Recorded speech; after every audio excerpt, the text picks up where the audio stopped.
ሰላም ጤና ይስጥልን። የጊዮን ዜና መረጃዎችን እንሆ። የሌተናል ጀነራል ማመር ተሰማ አጃቢ 10 አለቃ ሀብቴ ሹተር ተኳሹ የአማራ ፋኖ ብሔራዊ ኃይልን አፋብንን ተቀላቀለ። ማመር ተሰማ የደጋዳሞትን አለቶች ሲቆጥር አጃቢ ቆጥሮ እስክትመለስ ቸር ያገናኝ ብሎ የፋኖን ቤት ተዋህዷል። ይህ በእንዲህ እንዳለ የአብይ አህመድ ስርዓት በደጋዳሞት ወረዳ ለጀንጉስ ቀበሌ ተቋማትና የግል ንብረቶችን ዘረፈ። የአብይ አህመዱ የብልጽግና ሰራዊት ከባድ ምት ሲደርስበት የግለሰቦች ሱቅ፣ የግል ክሊኒኮችን፣ ሆቴሎችንና መኖሪያ ቤቶችን ዘርፏል።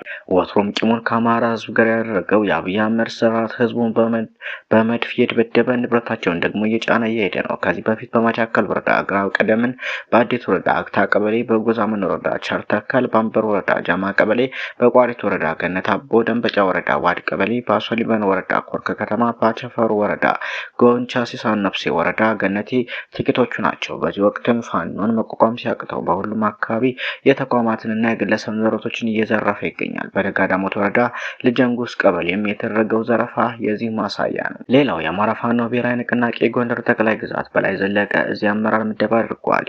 የቀድሞዎቹ ሁለት እዝ አመራሮች በመገናኘት ባካሄዱት ጉባኤ የተዋሃደው የጎንደር ጠቅላይ ግዛት በላይ እዝ አመራር በሚከተለው መልኩ የኃላፊነት ምደባዎችን አድርጓል። የስብሳቢውን ቦታ አርበኛ ዮሐንስ ንጉሱና አርበኛ ባየቀን ነው ለሶስት ወራት ያክል በጥምር የሚመሩት ይሆናል።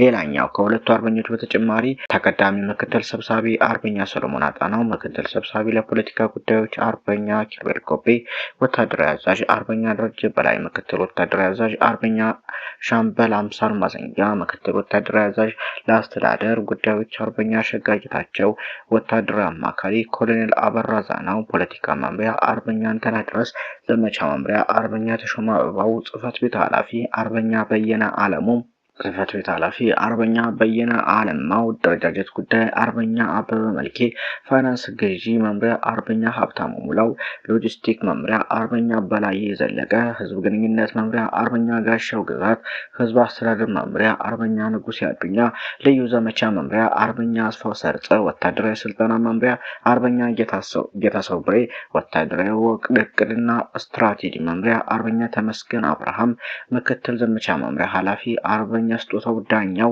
ሜካናይዝድ ጦር መምሪያ አርበኛ ሲሳይ አሸብር፣ ቴክኖሎጂና ምህንድስና መምሪያ አርበኛ ያለው አዱኛ፣ ጥናትና ስትራቴጂ መምሪያ አርበኛ ዘመነ እረኛው፣ ትምህርትና ስልጠና መምሪያ አርበኛ ዘላለም በላይ ነው እና ሌሎች ሹመቶችን ጨምሮ አንድነቱን አብስበዋል። ሌላው የመከላከያ መንገድ መሪ የነበሩ የዞንና የወረዳ ካድሬዎች ተገደሉ፣ ተሽከርካሪውም ወደመ። በአፋብን ወለጋ ቢዛማው ቀጠና ሻሰይድ እስር የሚገኙት ክፍለ ጦሮቹ በምስራቅ ወለጋና በሆሮ ጉዱሩ ወለጋ ዞኖች ባካሄዱት ተከታታይ የተቀናጀ የጸረ ማጥቃት እርምጃ መንገድ መሪ ካድሬዎችን ጨምሮ በርካታ የጠላት ኃይል በመደምሰስ የጦር መሳሪያዎችንና ወታደሮችን በመማረክ እንዲሁም ስትራቴጂካዊ አካባቢዎችን በመቆጣጠር አንጸባራቂ ድል ተቀዳጁ።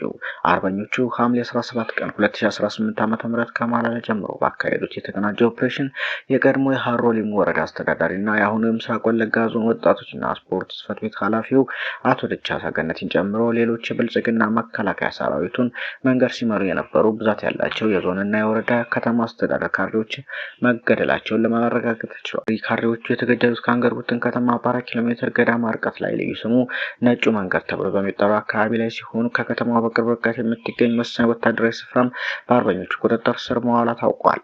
በሻሰይድ እስር የአንገርጉትን ክፍለ ጦር አርበኞች በዚህ አካባቢ በወሰዱት እርምጃ ከተገደሉ መንገድ መሪ ካድሬዎች በተጨማሪ ተሳፍሮበት የነበረው ወታደራዊ ተሽከርካሪ ሙሉ በሙሉ መውደሙን ነው ለማወቅ የተቻለው። በዙ ስር የአበጀ ጥበቡ ነበልባል ክፍለ ጦር አርበኞች ከአንገርጉትን ከተማ በቅርብ ርቀት መንደር 4 ቀበሌ በመግባት የጠላት ኃይል ሙትና ቁስለኛ በማድረግ አካባቢው ከጠላት ወታደሮች አስርተው በቁጥጥራቸው ስር አስገብተዋል። በተመሳሳይ በሻሰይድ እስር የታፈረ አለሙሳተናው ክፍለ ጦር አርበኞች በሆሮ ጉዱሩ ወለጋ ዞን አቤ ደንጎሮ ወረዳ ባካሄዱት ልዩ ኦፕሬሽን በስትራቴጂካዊቷ ቱሉጋና ከተማን ሙሉ በሙሉ በቁጥጥር ስር መዋላቸው ይታወቃል። ለቀናት በዘለቀው በዚህ መከላከልና የመልሶ ማጥቃት አውደ ውጊያ 31 ክላሽንኮቭ መሳሪያዎችን በአርበኞቹ ቁጥጥር ስር ሲውሉ አንድ በሲቪል ሲንቀሳቀስ የነበረ ደህንነት አባልን ጨምሮ 5 የገዳ ኮማንዶ አባላት ከነሙሉ ትጥቃቸው እጅ ከፈንጅ ተማርከዋል ሲል አፋብን ቢዛሞ እዝ አስታውቋል። ሰሞነኛ መረጃዎች እነኝን ይመስሉ ነበር።